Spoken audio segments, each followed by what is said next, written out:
Good day, ma'am, sir. My name is Roxanne de la Cruz. I am 34 years old. I am married with two children, ages 14 and 11 years old. I graduated high school.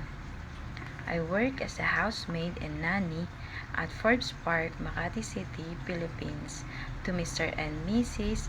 Arlan Acompañado for 2 years. There are 5 members of the family, 2 adults, 2 children, and a 1-year-old baby. I do household chores like cleaning the house, washing clothes, ironing, marketing, and tutoring children. I take good care of babies like changing their diaper, feed them, and bath them.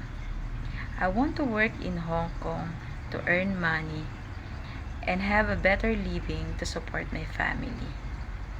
I am honest, trustworthy, obedient, and hardworking, and I am willing to learn how to cook Chinese food.